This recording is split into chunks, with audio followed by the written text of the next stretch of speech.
Bapa di surga, kami bersyukur untuk kebaikan dan kasih setiamu. Kami berusaha untuk mencoba dengan sebisa kami, sebaik kami bisa lakukan, tapi selebihnya kami menyerahkan pada Tuhan. Itu sebabnya dalam waktu yang tersisa ini kami minta Roh Kudus bersama dengan kami semua, sehingga setiap jaringan baik yang kami yang mendengar maupun yang berbicara boleh mendapatkan suasana yang baik dan bisa diterima dengan baik. Urapi hamba-Mu yang akan menyampaikan pengajaran di session yang kedua ini tentang iman, sehingga kami semua boleh diberkati. Dan acara ini membawa terobosan untuk iman dan pertumbuhan kedewasaan kami dalam Tuhan. Demi nama Yesus, kami berdoa dan bersyukur, sama-sama kita katakan amin. Baik Ian, silakan. Oke, kalau gitu saya mulai tentang apa itu iman. Mungkin tadi ada yang terputus-putus sampai slide berapa ya, saya nggak tahu, mungkin semua berbeda, jadi kita mulai dari awal aja ya. Nah, apa itu iman dan apa itu iman menurut pengalaman saya pribadi dan juga tentang apa yang didefinisikan oleh Alkitab, dan dari sana saya mendalami tentang pengajaran ini dan saya akan bagikan hari ini. Nah, pertama, apa itu iman? Nah, iman secara duniawi itu kadang adalah iman yang tidak memiliki dasar ketika kita mau loncat ke sebuah perjanjian dengan seseorang, kita mau mencoba bisnis baru, kita mau mencoba sesuatu yang kita asing. Kadang orang bilang, oh udah yakin aja deh, cobain dulu, kalau nggak dicoba nggak tahu. Dan kadang ini adalah iman yang tanpa dasar, kita meloncat ke satu bidang yang kita nggak ngerti, dan kita langsung mencemplungkan dua kaki, dan otomatis kita itu akan tenggelam. Yang sebelah kiri itu adalah seperti kalau kita misalnya pergi ke kelas-kelas motivasi, kita terinspirasi oleh seseorang dan orang itu mengajarkan tentang bagaimana menjadi diri dia. Ya biasa ini sosok-sosok motivator, sosok-sosok pembisnis. Jadi versi lompatan iman kita dan afirmasi yang kita lakukan itu adalah menurut gambaran diri kita sendiri dan bukan menurut gambaran Alkitabiah atau menurut gambaran Tuhan sekalipun. Dan mungkin ini adalah versi iman yang salah dan bukan sesuai dengan Alkitab. Nah, dalam konsep bahasa Inggris ada namanya blind faith. Nah, blind faith itu adalah iman berdasarkan perasaan atau berdasarkan feelings. Nah, jadi apa itu blind faith? Saya sering mendengar sekali orang-orang ngomong, oh just have faith, atau punya iman aja. Karena problem utama kita adalah Tuhan itu adalah Allah yang nggak kelihatan. Nah, jadi apa sih patokan dasar iman kita? Apakah dasar iman kita itu berdasarkan feeling, berdasarkan perasaan, atau berdasarkan ketika kita doa, tiba-tiba dijawab? Apakah itu dasar dari iman kita? Apakah kita itu orang yang beriman secara duniawi, dalam arti ketika kita memiliki sebuah masalah, kita itu membereskan masalah itu dengan cara-cara duniawi, kita minta tolong ke orang, kita memikirkan secara logika ini problemnya dari mana, dan kebanyakan manusia itu seperti itu. Tetapi iman secara Alkitab, hal yang pertama kita harus lakukan ketika kita mengalami sebuah masalah, itu kita harus berdoa kepada Tuhan, berlutut dan berdoa kepada Allah pencipta langit dan bumi, karena Tuhan tahu segala sesuatu. Tuhan tahu kita itu sedang menghadapi masalah, Tuhan tahu kita sedang membutuhkan hikmatnya untuk bereskan solusi itu, dan Tuhan ingin menolong kita tentunya. Nah, jadi itu beda versi iman duniawi dan iman kepada Tuhan versi Alkitab. Nah, jadi di pemaparan ini saya ingin menjawab 4 pertanyaan dasar dari iman. Kepada siapa kita beriman? Apakah Tuhan itu betul-betul ada? Seperti apakah tindakan hidup beriman? Apakah tanda-tanda orang beriman? Apa tujuan akhir dari iman tersebut? Nah, untuk mengambil konsep itu, kita pergi ke Roma ayat 10. Sebab aku dapat memberi kesaksian tentang mereka bahwa mereka sungguh-sungguh giat untuk Allah, tetapi tanpa pengertian yang benar. Sebab oleh mereka, karena mereka tidak mengenal kebenaran Allah, dan karena mereka berusaha untuk mendirikan kebenaran mereka sendiri, dan mereka tidak takluk kepada kebenaran Allah. Roma 10 ayat 17. Jadi iman timbul dari pendengaran, dan pendengaran oleh firman Kristus. Di sini kita bisa mempelajari 4 hal dari Roma 10 ini. 4 poin yang sangat penting. 1, pengertian yang benar itu diperlukan. Oke, pengertian tersebut berdasarkan kepada kebenaran firman Allah dan bukan kebenaran kita sendiri. Nah, itu kembali lagi seperti orang yang tadi loncat leap of faith terhadap who I want to be. Jadi itu kebenaran yang salah. Dan juga iman itu timbul karena pendengaran atas firman Kristus. Nah, jadi dari sini kita bisa mengambil sebuah konklusi yang konkret bahwa kurangnya sebuah iman itu disebabkan karena kita kurang informasi atas kebenaran firman Tuhan. Dan kebenaran firman Tuhan itu apa sih?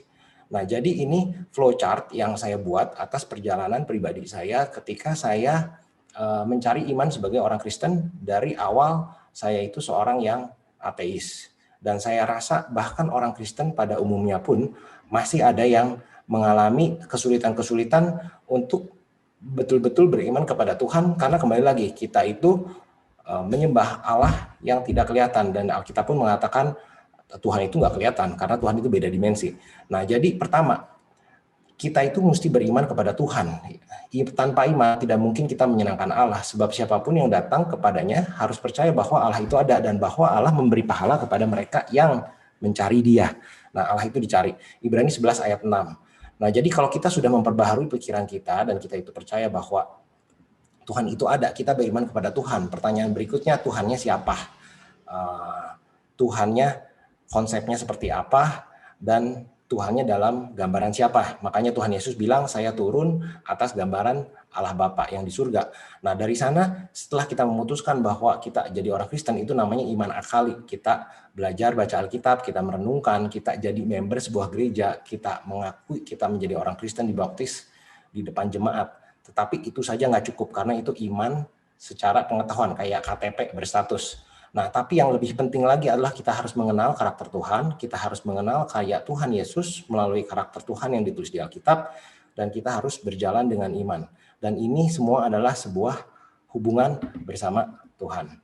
Oke, nah untuk iman yang pertama, kita baca Ibrani 11 ayat 6. Iman adalah dasar dari segala sesuatu yang kita harapkan, bukti dari sesuatu yang tidak kita lihat, sebab oleh imanlah telah diberikan kesaksian kepada nenek moyang kita. Karena iman kita mengerti bahwa Allah semesta telah dijadikan oleh firman Allah, sehingga apa yang kita lihat telah terjadi dari apa yang tidak dapat kita lihat.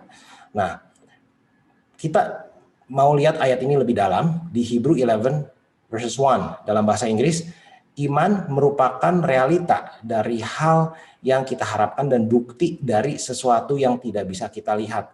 Nah, jadi ini saya memakai sebuah scientific method, ini bisa dilihat bahwa firman Tuhan yang ditulis di Alkitab atau yang sudah dikumpulkan dalam bentuk Alkitab, ada 66 buku. Nah, 66 pengarang ya. Nah, ini dideskripsikan dengan sebuah realita. Realita adalah bumi dan alam semesta yang kita hidupi sekarang. Dan ini berinteraksi dengan bukti observasi, pengukuran, pengalaman hidup. Dan ini bisa diuji. Jadi firman Tuhan itu bisa diuji terhadap bukti dan pengalaman dan observasi kita. Itu sangat relevan dengan realita yang kita hidupi. Dan itu mendeskripsikan, dan firman Tuhan mendeskripsikan realita yang kita hidupi. Nah, ini perjalanan yang cukup panjang untuk saya pribadi. Saya mengecek semua worldview yang ada di dunia, dan akhirnya yang saya lihat paling konsisten dengan alam semesta yang kita hidupi adalah Judeo-Christian worldview. Nah, worldview itu ada macam-macam, ada theism, atheism, pantheism, panentheism, deism, finite. Nah, itu adalah pengertian Tuhan itu seperti apa, apakah Tuhan itu alam semesta atau Tuhan itu adalah seseorang. Nah, jadi Judeo-Christian worldview nanti mungkin kalau ada waktu bisa di Google, karena penjelasan kita nggak bisa sampai ke sana, ini terlalu nggak cukup waktunya ya. Nah, jadi awalnya untuk melihat sisi adanya Tuhan, saya mau mengambil example dari 3 orang ini.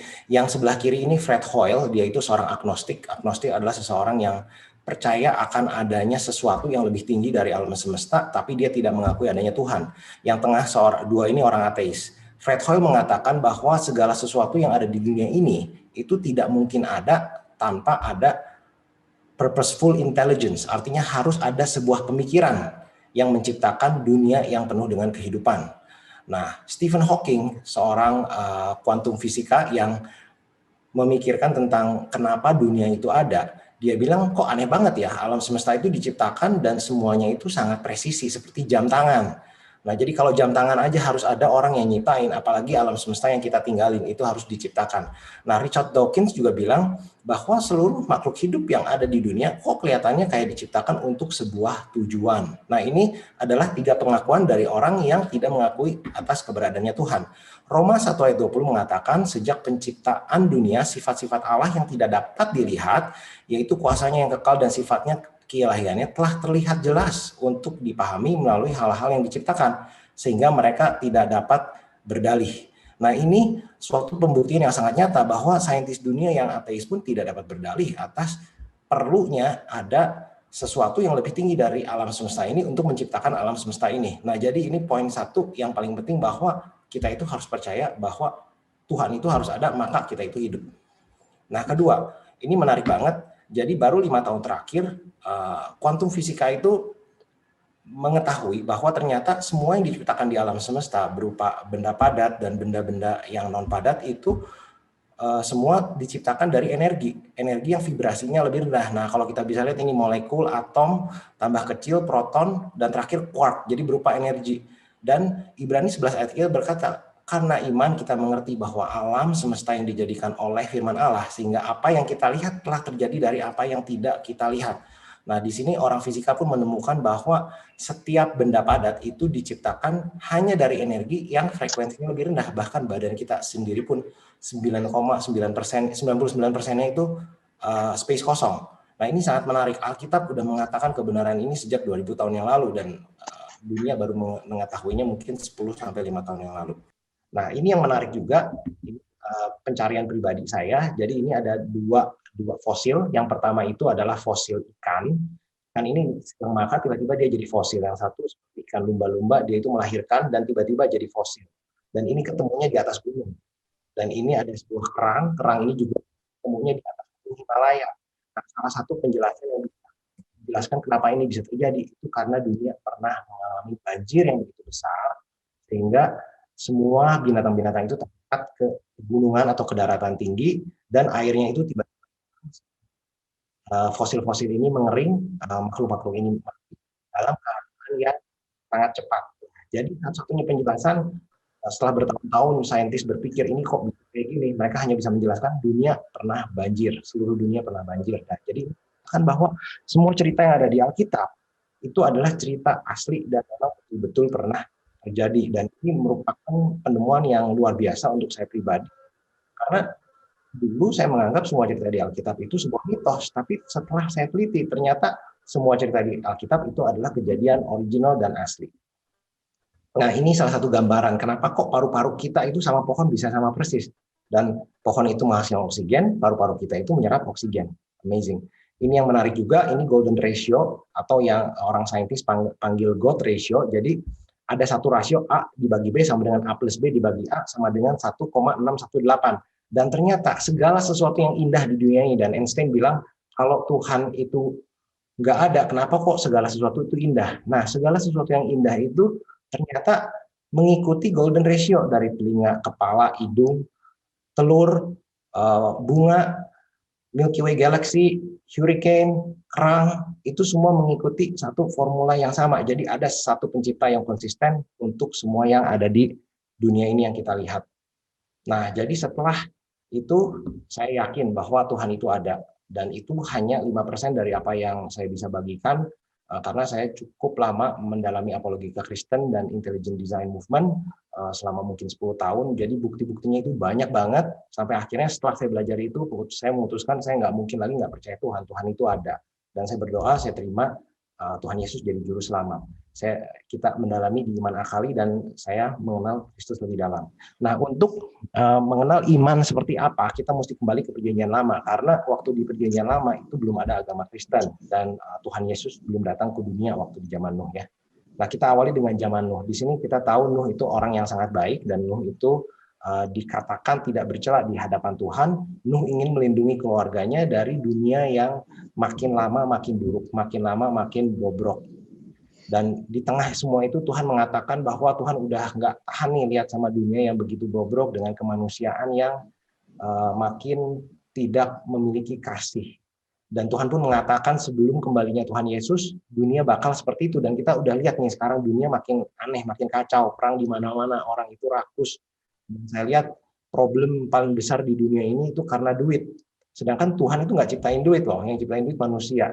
Dan duit itu sebuah metode untuk keserakahan. Nah, Tuhan melihat hal yang sama terjadi di zaman Nuh. Tuhan bilang ke Nuh, tolong bikin bahtera, karena saya mau menyelamatkan manusia yang mau mengikuti suara saya, dan saya mau menyelamatkan binatang. Bahtera ini dibangun selama 75 tahun, kalau kita hitung, dari umur Nuh dan masa dia sampai akhirnya bisa masuk ke bahtera tersebut, 75 tahun, cukup lama loh, 75 tahun, karena Nuh waktu itu umurnya di atas 400, 75 tahun itu masa yang sangat lama, bandingkan kalau kita sekarang ngebangun sesuatu 10 tahun aja udah cukup lama ya, bangun rumah setahun atau 2 tahun, ini bangun 75 tahun. Nah, Bahtera itu ukurannya besar, ukuran aslinya sebesar gini, kalau kita bisa lihat ini Boeing, dan ini gajah kecil, jadi ini 2 kalinya Boeing jumbo jet. Nah, dia harus bangun sesuatu yang besar di tengah gunung, dia mencoba memberikan warning kepada semua orang sekitarnya untuk bertobat dan ikut, dan Tuhan itu bakal marah dan akan menurunkan banjir besar untuk Pak Ian menghasilkan umat putus-putus, manusia Pak. yang saat itu sudah tidak sangat baik, tetapi nggak ada yang dengar, malah ngetawain Nuh. Dan kemudian binatang dua-dua mulai datang, lagi, akhirnya Pak. banjir itu datang, 40 hari 40 saya malam. hilang sama Dan sekali. terima kasih karena imannya Nuh yang mendengar suara Tuhan, disuruh bikin bahtera, akhirnya manusia itu dipulihkan dan kemanusiaan bisa berlanjut. Karena kalau Nuh saat itu nggak masuk ke bahtera, ya nggak ada kita hari ini ya. Dan jadi di sana kita lihat Tuhan menghukum umat manusia 40 hari 40 malam, dan di sini kita bisa lihat juga Yesus itu dicobai 40 hari 40 malam. Israel di padang gurun itu selama 40 tahun.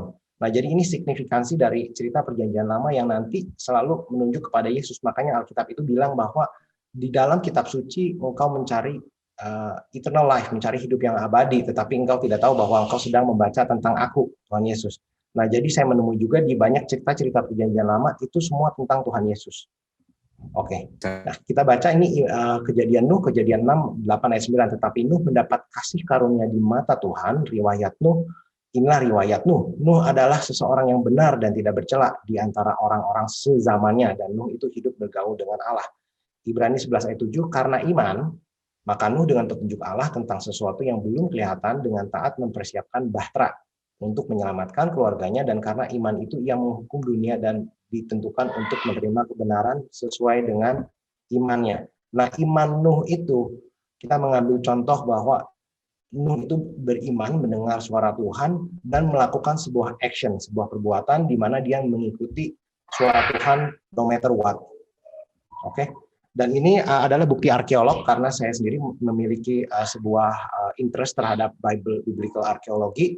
Ini bukti dari penemuan sejarah terhadap Bahtera Nuh. Bahtera Nuh ya, ini ditemui di Gunung Ararat. Ini ada gunung yang mereka menemui beberapa patokan kayu. Nah, kalau ada yang senang dengan hal seperti ini nanti bisa japri saya bisa kasih beberapa linknya. Di Ararat itu mereka menemukan sighting 3-4 lokasi di mana mereka menemukan sesuatu yang berupa perahu, dan memang perahu itu sempat hancur terbelah jadi 2 ya menurut arkeolog sejarah. Oke. Kita mau berlanjut ke iman berikutnya, iman perjanjian lama yang diawali dengan Bapak Abraham. Nah, Bapak Abraham itu saat itu udah tua, umurnya 80, jadi sangat tua ya, nggak mungkin punya anak. Tapi Tuhan bilang dia akan mengaruniakan seorang anak melalui Sarah. Dan Tuhan bilang bahwa melalui anaknya berbagai banyak bangsa itu akan diberkati. Tapi Tuhan bilang bahwa anaknya itu harus dikorbankan. Dan saat itu saya yakin Abraham itu sangat sakit hati karena wah ini anak saya yang saya sayangi, yang Tuhan sudah janjikan dia harus mengorbankan anaknya. Tapi Abraham pikir bahwa apapun yang akan terjadi Tuhan pasti memenuhi janjinya, dan Abraham cukup taat. Dia membawa pisau untuk mengorbankan Ishak. Ishak sendiri taat juga membawa kayu itu untuk pergi ke gunung untuk dijadikan korban bakaran. Mereka set up altar untuk menjadikan Ishak sebagai korban. Dan di sana ada suara ketika Abraham ingin mengorbankan anaknya, ada suara dari Tuhan yang dibilang suruh stop, karena Tuhan telah menyediakan korban bakaran pengganti. Nah, ini menariknya dalam bahasa Inggris, God will provide for himself the lamb for burnt offering my son. So they went both and to get them together. Ini menarik banget. Di sini kalau kita lihat yang saya highlight ini, itu ada kata keyword rahasia nih, himself the lamb. God will provide himself the lamb. Kita bisa artikan bahwa Tuhan itu sudah memberikan nubuat bahwa Tuhan sendiri akan mengorbankan jiwanya untuk menjadi korban bakaran. Nah, di Ibrani 11 ayat 7, karena iman maka Abraham tatkala ia dicobai mempersembahkan Ishak, ia telah menerima janji itu, rela mempersembahkan anaknya yang tunggal, walaupun kepadanya telah dikatakan keturunan yang berasal dari Ishaklah yang akan disebut keturunanmu, karena ia berpikir bahwa Allah berkuasa membangkitkan orang-orang sekalipun dari antara orang mati, dan dari sana ia seakan-akan telah menerimanya kembali. Kita lihat ya di sini ya. Dengan iman Abraham, dia rela mempersembahkan anaknya yang tunggal, anak satu-satunya yang sangat susah didapati, dia rela mempersembahkannya karena iman dia terhadap Tuhan dan atas suara Tuhan yang memerintahkan dia untuk melakukan hal tersebut. Oke, walaupun Tuhan sudah berjanji dari keturunannya itu, dari keturunan Ishak akan memberkati bangsa-bangsa, tetapi Abraham yakin bahwa Allah itu berkuasa, dan di pikiran Abraham saat itu Abraham yakin bahwa Ishak itu bakal dibangkitkan, dan dari sana dia tuh sudah yakin akan menerimanya kembali. Dan ini sama dengan iman ketika kita berdoa, ketika kita khawatir tentang sesuatu, kita baca janji Tuhan yang ada di Alkitab, dan Tuhan bilang janji saya adalah ini. Nah, kita itu harus beriman bahwa kita telah menerima janji tersebut. Oke, berikutnya. Nah, ini sangat menarik karena saya ada hobi untuk membaca tentang biblical arkeologi. Saya sempat pergi ke tempat ini dan saya nggak sempat masuk. Ini adalah ini adalah tempat di mana Ishak itu dikorbankan. Ini ada di Yerusalem, tepatnya di Dome of the Rock. Kita nggak bisa masuk ke dalam karena satu alasan, tapi tempat itu ada, dan ini sangat menarik bagi saya. Jadi semua cerita di Perjanjian Lama itu cerita asli ya. Oke, yang berikutnya. Jadi setelah kita mengenal karakter Tuhan melalui tokoh-tokoh di Perjanjian Lama, di mana mereka itu beriman, berjalan bersama Tuhan dan mengikuti setiap suara Tuhan yang disuarakan lewat mereka, kita harus mengenal janji Tuhan berikutnya. Kalau di Perjanjian Lama Tuhan itu berjanji, di Perjanjian Baru, apalagi kita yang sudah di 2000 tahun setelah Yesus disalibkan, janji Tuhan itu sudah digenapi loh. Jadi kita itu di masa depannya Abraham dan Nuh, dan kita melihat ke belakang janji-janji yang udah digenapi. Jadi kita ini sebagai orang Kristen, kalau kita baca Alkitab, kita udah mengetahui janji-janji Tuhan yang dulu sudah dijanjikan dan yang akan dijanjikan, dan itu semua pasti akan terjadi. Oke, di sini kita bakal berlanjut ke iman berikutnya, iman murid-murid Tuhan Yesus. Di sini kita lihat gambar, ini cerita dari Matius 14, di mana murid-murid Tuhan Yesus itu pergi menyeberangi danau yang saat itu disebut laut. Ya, laut ini malam-malamnya ada badai, dan di tengah badai mereka ketakutan, mereka melihat seorang sosok seperti hantu yang berjalan di tengah laut. Dari sana mereka lihat, oh ternyata ini Tuhan Yesus. Mereka dia bisa berdiri di atas air, dan dari sana Simon Petrus mencoba dengan iman berjalan menuju Tuhan Yesus sampai satu titik di mana Simon itu takut. Nah, ketika dia takut, dia mulai tenggelam. Tetapi Tuhan Yesus datang menolongnya dan dibilang jangan takut. Karena dia bilang, hai orang kurang percaya, mengapa engkau bimbang? Nah, dari sana Tuhan menolong Simon Petrus untuk kembali ke atas. Nah, melalui cerita ini kita bisa lihat beberapa poin. Yesus memerintahkan murid-muridnya untuk naik ke perahu dan berjalan ke seberang untuk mendahuluinya, dan ketika perahu itu berada di tengah laut, tiba-tiba ada badai datang. Yesus tahu bahwa murid-muridnya akan menemui badai di tengah, karena Tuhan Yesus adalah Tuhan. Tuhan tahu apapun yang akan terjadi di masa depan. Nah, tapi kenapa kok Tuhan mengizinkan murid-muridnya untuk mengalami badai tersebut? Karena Tuhan ingin mengajar kepada mereka sebuah pelajaran yang penting mengenai iman. Apakah Yesus tahu masalah yang sedang kita hadapi sekarang ini? Ya tentu aja Tuhan tahu. Tetapi mengapa kok Tuhan izinkan semua masalah yang terjadi dalam kehidupan kita? Dan kita tahu hidup itu banyak masalah. Gak mungkin hidup itu gak ada masalah. Kayaknya gak mungkin ya, karena kita hidup di dunia yang sedang menuju kehancuran. Nah, tetapi kenapa Tuhan itu mengizinkan masalah itu terjadi dalam hidup kita? Karena Yesus hendak mengajar kita sebuah pelajaran yang penting. Sebuah pelajaran yang kita dapat melalui prinsip dasar bahwa badai itu diizinkan terjadi dalam hidup kita supaya tinggal tetap apa yang tidak tergoncangkan. Ibrani 12 ayat 27. Ibrani 12 ayat 27 itu ya.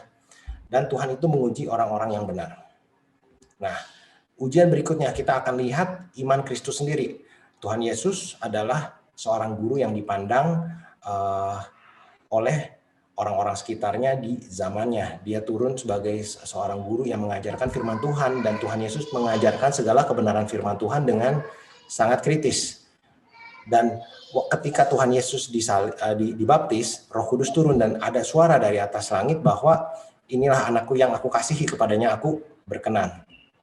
Dan Tuhan Yesus memulai ministrinya, menyembuhkan banyak orang, Dan melalui parabel-parabelnya Tuhan Yesus menyampaikan kebenaran dari firman Tuhan.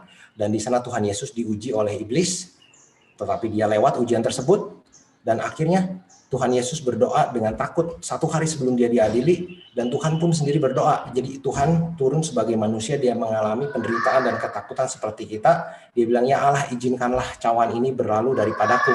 Dan di Lukas 22 ayat 4 ada ayat yang berkata, keringat darah dia berdoa dengan sungguh-sungguh, keringatnya menjadi seperti tetesan darah dan menetes ke tanah.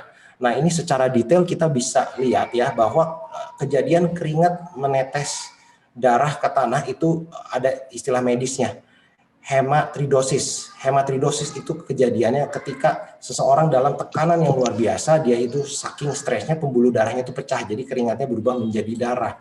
Nah, jadi Lukas 22 ayat 4 mengatakan Tuhan Yesus sendiri mengalami dan harus melewati ujian ini. Dan dia bilang, biarkanlah cawan ini berlalu daripadaku. Tetapi dia bilang, Tuhan, bukan kehendakku, tapi kehendak-Mu sajalah yang jadi. Dan di sana Tuhan Yesus ditukar dengan Barabas.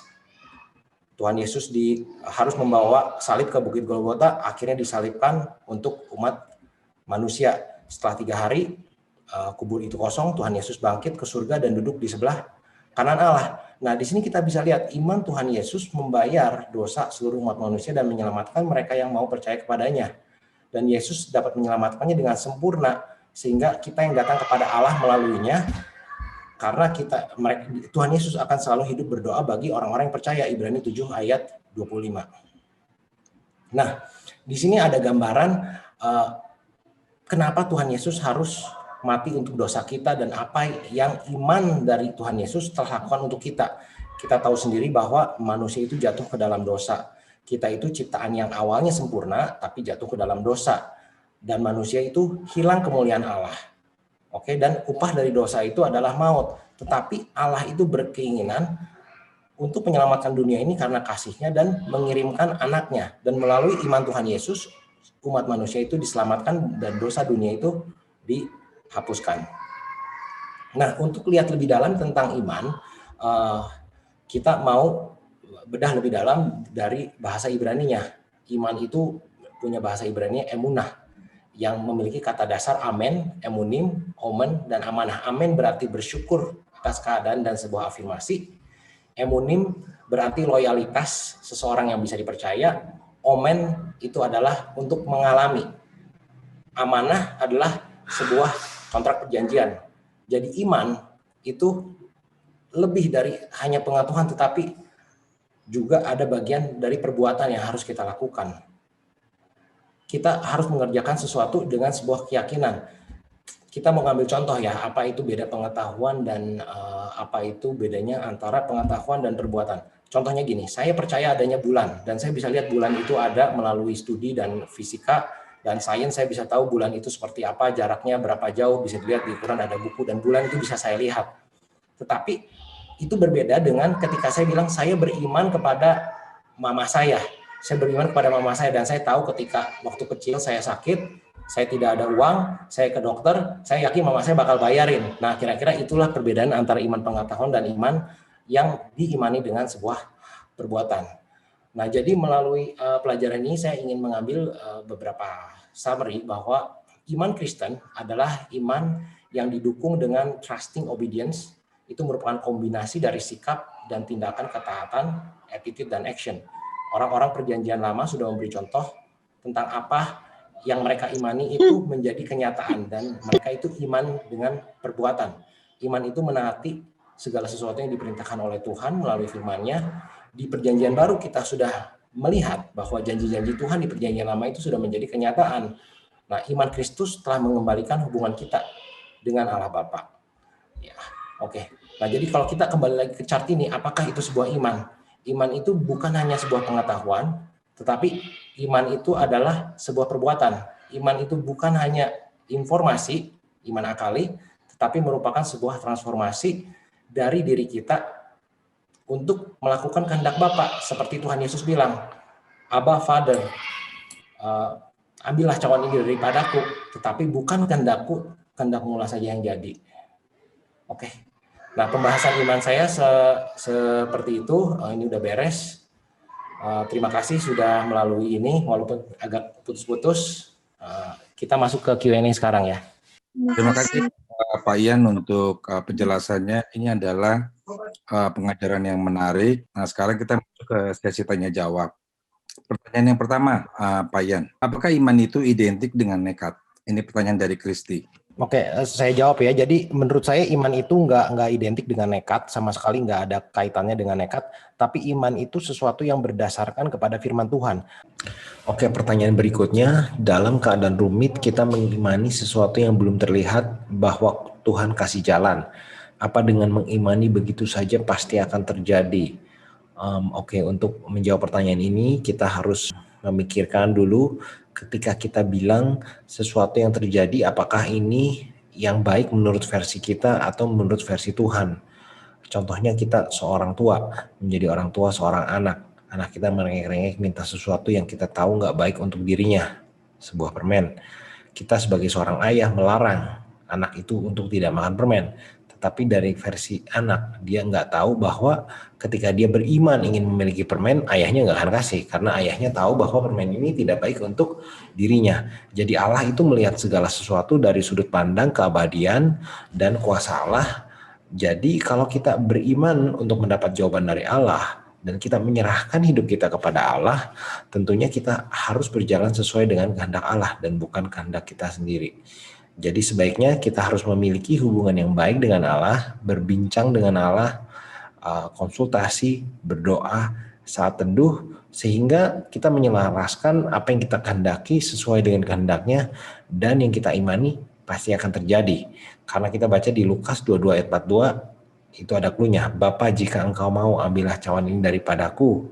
Tuhan Yesus di sini bilang, tetapi Tuhan sendiri bilang, akan tetapi janganlah keinginanku yang terjadi, melainkan keinginanmu. Tuhan Yesus di sini berserah dan mengutamakan keinginan Bapa. Markus 11 ayat 24. Karena itu aku berkata kepadamu, apa saja yang kamu minta dan doakan, percayalah bahwa kamu telah menerimanya, maka hal itu akan diberikan kepadamu. Dan jika kamu berdiri untuk berdoa, ampunilah dulu sekiranya ada barang sesuatu di dalam hatimu terhadap seseorang, supaya juga Bapamu yang di surga mengampuni kesalahan-kesalahanmu. Nah, di sini ada dua kunci jawaban dari doa, adalah kehendak Bapa yang disesuaikan dengan kehendak kita dan juga memiliki hati yang mengampuni. Seseorang yang memiliki hati mengampuni sudah pasti hidupnya berkenan di hadapan Allah dan sudah pasti keinginannya itu matching dengan kehendak Bapa di surga. Nah, jadi kembali lagi untuk menjawab pertanyaan ini, apa yang kita imani itu belum tentu terjadi. Kita harus berserah kepada Tuhan dan kita harus menyelaraskan keinginan kita dengan keinginan Bapa. Dan salah satu kunci dari jawaban doa adalah untuk mengampuni kesalahan orang. Berkali-kali saya lihat orang yang doa pengampunan, saat itu terjadi deliverance dan juga saat itu terjadi berkat yang turun dari Tuhan dan jawaban atas doa. Oke, pertanyaan kedua, Pak, bagaimana cara untuk tetap beriman di saat kita sudah mendoakan percaya untuk bisa mendapatkan pekerjaan tetapi sudah 1 tahun tidak dapat jawaban, apakah harus tetap menunggu? Tentu harus menunggu karena hidup itu kita perlu kerja, tanpa kerja maka kita tidak ada penghasilan. Dari awal ketika dunia jatuh ke dalam dosa dan kutukan awal dari Adam adalah dia harus bekerja untuk tanah yang dia garap itu harus bekerja untuk menghasilkan makanan. Jadi kita harus kerja, tapi kita tetap harus cari kerja, kita terus berdoa, kita harus reskilling, kita harus minta hikmat kepada Tuhan, skill apa yang kita bisa pelajari. Pekerjaan-pekerjaan semenjak pandemi itu sangat sulit, tapi kita mesti lihat secara global apa yang bisa kita lakukan, apa yang kita bisa pelajari. Digital marketing, marketplace, e-commerce adalah hal-hal yang sangat menarik di zaman ini. Kira-kira gitu jawabannya. Jadi kita tetap berdoa dan kita juga tetap mencari pekerjaan dan berusaha. Shalom, izin bertanya, apakah tanda-tanda kita bahwa kita memiliki iman yang teguh dan bagaimana caranya agar kita tetap konsisten dengan iman kita? Bagaimana tentang konsisten, di Kitab Roma berkata kita harus memperbaharui cara berpikir kita. Jadi baca firman Tuhan, kejar kebenaran dan cari paradigma dan cara berpikir yang benar yang sesuai dengan Alkitab. Dan tentunya dengan kita menggabungkan diri dengan komunitas Komsel seperti ICI dan mendengarkan firman Tuhan, kita akan mengisi urat-urat nadi pikiran kita dan sekeliling kita dengan nadi-nadi kebenaran. Sehingga apa yang ada di hati kita itu akan tumbuh sendiri dengan iman. Oke, iman itu bisa tumbuh karena pendengaran firman Tuhan. Oke, dan apa tanda-tanda kita memiliki iman yang teguh?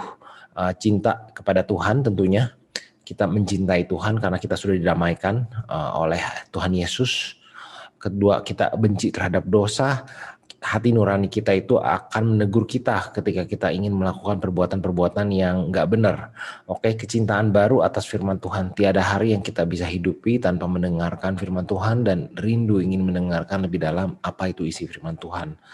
Kita lebih mengasihi sayang terhadap saudara-saudara kita dan terutama kakak adik dalam Kristus, tapi tidak terkecuali orang-orang yang di luar agama kita pun kita harus menyayangi mereka. Dan rasa kasih ini akan muncul dengan sendirinya karena apa yang ada di dalam diri kita adalah rohnya Allah dan Allah mengasihi setiap manusia. Oke, kita akan memiliki standar moral dan cara hidup yang baru.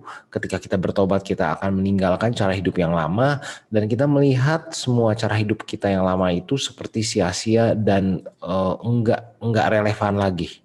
Oke, dan kita akan melakukan perbuatan beriman di mana kita akan berbuat baik terhadap sesama bukan karena kita ingin menerima pamrih atau pujian, tapi karena kita ingin menyenangkan Allah. Jadi itu tanda-tanda bahwa kita memiliki iman dan cara untuk lebih konsisten dengan iman adalah untuk membaca firman Tuhan.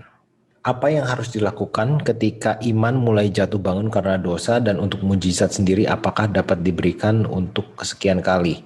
Oke, pertanyaan pertama ya untuk masalah dosa dan apakah mujizat, mungkin ini maksudnya apakah dosa ya, dosa sendiri bisa dimaafkan untuk kesekian kali. Jadi kita baca Roma 7 ayat 24-25, aku manusia celaka, siapakah yang akan melepaskan aku dari tubuh maut ini? Syukurlah kepada Allah oleh Yesus Kristus Tuhan kita, jadi dengan akal budiku aku melayani hukum Allah, tetapi dengan tubuh insaniku aku melayani hukum dosa. Jadi naturnya tubuh itu dosa. Jadi awalnya kita diciptakan, Adam jatuh ke dalam dosa, sehingga keturunan Adam dan seterusnya itu sudah ada dalam tubuh dosa. Nah, ini dibilang melayani hukum dosa, tubuh insani melayani hukum dosa. Oke, dan ini kedua adalah tubuh maut. Jadi apapun yang kita lakukan atas usaha kita sendiri, kita itu pasti mati karena dosa. Nah, jadi kita nggak ngomong tentang dosa yang kesekian kali karena pada naturnya kita itu berdosa. Roma 2 ayat 12 dan 3 ayat 20, semua yang telah berdosa di bawah hukum akan dihakimi oleh hukum. Dan hukum itu sempurna, tidak ada manusia yang dapat menemukan pembenaran di hadapan Allah oleh hukum. Nah, jadi asal kita percaya Tuhan Yesus dan menerima pengorbanan Tuhan Yesus, tentunya kita itu akan diberikan kesempatan kesekian kali dan mengalami mujizat pengampunan dosa dari Tuhan Yesus. Nah, untuk pertanyaan yang pertama, apakah yang harus dilakukan ketika iman mulai jatuh bangun karena dosa? Kita harus tahu sendiri source dari dosa ini ya. Jadi kenapa kita itu jatuh bangun di dalam dosa? Satu kemungkinan adalah kita merasa tidak pantas atas pengampunan tersebut. Mungkin kita ada masa lalu yang buruk. Nah, salah satu dari pengampunan itu juga harus kita dengan mengampuni. Mengampuni itu jalan yang baik di mana kita bisa menerima pengampunan dari Tuhan Yesus. Atau mungkin kita menganggap enteng pengorbanan Kristus dan mengasumsi bahwa kita itu bisa dimaafkan berkali-kali dan Tuhan itu nggak akan bosan. Nah, jadi Tuhan itu Allah yang melihat hati. Jadi kalau kita berdosa lagi, jadi artinya dari pertama itu kita nggak bertobat. Tapi kalau kita bertobat dengan sungguh-sungguh, saya yakin Roh Kudus itu akan turun. Karena Tuhan bilang, ketika engkau percaya kepadaku, aku akan memberikan kepadamu hati yang baru dan dari sana akan mengalir air yang hidup. Dan mengalir air yang hidup itu untuk memberkati sesama, airnya itu overflow dari hati kita, artinya hati kita itu sudah diberikan Roh Kudus dan diberikan kebersihan. Atau kita juga mungkin percaya bahwa kalau kegagalan kita terus-menerus, kita itu nggak akan diselamatkan. Tapi kebenarannya bahwa semua orang itu berjuang melawan dosa, bahkan saya sendiri berjuang melawan dosa dan banyak dosa-dosa itu merupakan pergumulan seumur hidup. Tetapi kita intinya itu harus memiliki sikap hati yang benar. Kalau kita mencintai Tuhan, kita ingin bersama Tuhan, kita mencari kebenaran, kita memperbaharui pikiran kita.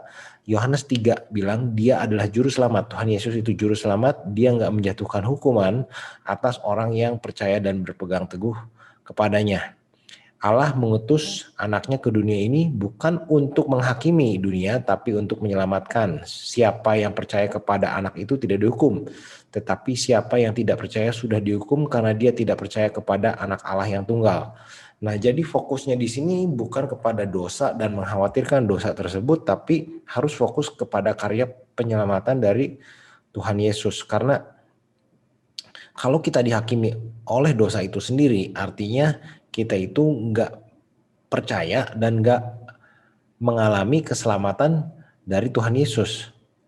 Roma 6 ayat 14 berkata, karena dosa itu tidak berkuasa atas kamu, karena kamu tidak berada di bawah hukum, tetapi di bawah kasih karunia. Jadi pertama, jangan pakai kekuatan kita sendiri, minta kepada Roh Kudus, minta kepada Tuhan. Tiap kali kita berdosa, kita harus bertobat, berdoa ke Tuhan, mengakui kesalahan kita, dan kita punya penyesalan. Itu yang paling penting, kita ada penyesalan. Jangan jadikan dosa itu sebagai suatu kebiasaan sampai kita itu udah nggak ada penyesalan lagi. Tapi tiap kita ada penyesalan, kita doakan dalam nama Tuhan Yesus, lepaskan saya dari dosa ini. Nanti itu feeling keinginan, temptation-nya itu bakal hilang dengan sendiri. Kita minta tolong kepada Tuhan. Oke, kita itu aman di dalam Kristus, dan kalau kita tahu bahwa dosa kita sudah dimaafkan, kita itu nggak khawatir, kita maju dan kita fokus bukan kepada dosa yang sudah dibayar lunas, tapi kita fokus pikiran kita kepada Kristus supaya Roh Kudus itu mengalir dan kita hidupnya menjadi berkat. Nah, oke, pertanyaan berikutnya, apakah salah mempertanyakan Allah? Apakah salah ketika berdoa kita menanyakan kepada Allah kapan? 1 Tesalonika berkata, test everything, keep hold to what is good. Kita diajarkan untuk mengetes segala sesuatu dan mempertahankan kepada apa yang baik. Di sini kita mengambil contoh kepada orang Farisi ketika orang Farisi mempertanyakan ketuhanannya Tuhan Yesus. Ada dua macam orang Farisi. Yang satu adalah orang Farisi yang takut kehilangan kuasanya atas bait Allah dan mempertanyakan Tuhan Yesus dengan negatif. Tapi di sisi lain ada Nikodemus yang begitu mencintai Allah dan melihat mujizat yang dilakukan Tuhan Yesus, dan dia bilang, siapakah engkau guru bisa melakukan hal yang engkau lakukan? Engkau pasti datang dari Allah. Dia datang dengan segala kerendahan hati dan bertanya seperti anak kecil, bertanya dan ingin belajar dan mengetahui lebih jauh tentang Tuhan Yesus. Jadi mempertanyakannya itu tergantung motif. Apakah kita mempertanyakan Allah karena kita rindu mencari kebenaran tentang Allah dan mengenal kerajaan Allah dan mencari Allah dari sisi kebenaran? Apakah yang kita pertanyakan kepada Allah, kita ingin pembenaran diri kita sendiri? Jadi sikap dalam hal ini sangat penting. Oke, pertanyaan berikutnya, terkadang secara manusiawi masih mudah sekali untuk khawatir dan takut dalam menjalani suatu hal. Apakah hal tersebut dapat dikatakan kurang beriman? Saya rasa cukup manusiawi. Nabi-nabi di kitab perjanjian pun mengalami percobaan dan mengalami khawatir. Bisa dilihat di Mazmur, di ratapan itu isinya semua khawatir dan juga takut, dan mereka memohon kepada Allah untuk mengirimkan pertolongan. Jadi manusiawi sekali untuk kita takut. Di Hakim 6, 13 ayat 14 kita bisa baca tentang kisah Gideon, bagaimana dia telah mengalami begitu banyak mujizat dari Allah, tapi akhirnya pun masih ragu-ragu. Bahkan Musa pun masih ragu-ragu dan mengkhawatirkan apakah dia dapat membebaskan bangsa Mesir. Tapi kita lihat dari semua keraguan-raguan itu, Tuhan itu tetap setia, kita tetap berdoa, berjalan dengan Tuhan, dan akhirnya Tuhan memberikan sebuah breakthrough. Dan juga apa yang bisa saya lakukan itu kadang saya suka mencatat kejadian-kejadian khusus yang Tuhan menunjukkan dirinya melalui mujizat, dan itu saya tulis, saya catat, dan ketika kita rindu atas Tuhan, saya kembali lihat catatan itu dan saya baca, dan kita bisa lihat bagaimana saat itu kita mungkin ya kalau sesuatu kita tulis, nanti kita kunjungin lagi tulisan itu dan kita baca dari perspektif keadaan berbeda, itu sangat menyenangkan sekali. Kita bisa lihat bahwa saat kita mengalami proses tersebut, kita mengalami kurang iman, tapi ketika hal atau breakthrough telah terjadi dan Tuhan telah menjawab doa-doa kita dan kita runut titiknya ke belakang, kita bisa melihat tangan Tuhan itu bekerja di setiap hidup kita. Ya, terima kasih. Ketahui kehendak Tuhan, tetapi bagaimana kita dapat mengetahui apakah Tuhan menghendaki sesuatu atau tidak? Oke, kita akan buka 2 ayat, satu Yeremia 1 ayat 5. Sebelum aku membentuk kamu dalam kandungan, aku mengenalmu, dan sebelum kamu dilahirkan, aku menguduskanmu. Aku menetapkan kamu menjadi seorang nabi bagi bangsa-bangsa. Yesaya 46 ayat 9-10. Ingatlah hal-hal yang dahulu kala, karena akulah Allah dan tidak ada yang lain. Akulah Allah dan tidak ada yang lain seperti aku, yang menyatakan akhir sesuatu dari sejak awal, dan hal-hal yang belum terjadi dari zaman dahulu kala. Dengan berkata, rencanaku akan tetap teguh dan aku akan menyelesaikan semua kehendakku. Ini adalah kehendak Tuhan yang berdaulat, tetapi tersembunyi. Tidak ada yang terjadi di luar keinginan Tuhan yang sempurna. Nah, dari ayat ini kita bisa lihat ada 2 macam kehendak Allah. Satu adalah kehendak rahasia, yang kedua adalah kehendak yang Tuhan ungkapkan melalui firman-Nya. Nah, kehendak rahasia itu disebut juga sebagai kehendak yang tersembunyi. Melalui firman kita tahu kehendak Tuhan yang terungkap adalah untuk kita mencintai sesama, untuk kita mengekang lidah, untuk bertindak adil, mencintai belas kasihan, berjalan dengan rendah hati, mencintai Tuhan. Dan kita tahu juga Tuhan melarang kita untuk membunuh, mencuri, menipu, nggak boleh berbohong, nggak boleh bergosip dan membual. Jadi untuk mengetahui kehendak Allah, kita harus fokus kepada kehendak Allah yang sudah diungkapkan dalam firman Tuhan. Jadi kita jangan terlalu fokus mencari kehendak rahasia Tuhan, karena kehendak rahasia Tuhan itu akan diungkapkan oleh Tuhan dengan sendirinya setelah kita bisa melaksanakan kehendak yang sudah Tuhan tuliskan dalam firman. Jadi kita fokus dulu terhadap kehendak yang diungkapkan, baru nanti Tuhan sendiri yang akan menunjukkan kehendak rahasianya atas tubuh kita. Nah, saya percaya Tuhan itu memiliki kehendak rahasia. Mengapa? Karena manusia itu dilahirkan dengan karakter berbeda-beda. Kalau kita ambil psychology test, ada orang yang introvert, ada orang yang extrovert, dan saya percaya Tuhan bisa memakai kita dalam bentuk apapun. Nah, jadi pertama kita harus rajin mematuhi dan berjalan dalam kekudusan, karena ini yang sudah Tuhan ungkapkan. Kita kejar pengudusan, kita mengasihi sesama, kita murah hati, dan berbagi berkat, mengekang lidah, dan mencintai Tuhan. Dan saya percaya nanti suatu hari Tuhan akan mengungkapkan kehendak rahasianya kepada masing-masing kita.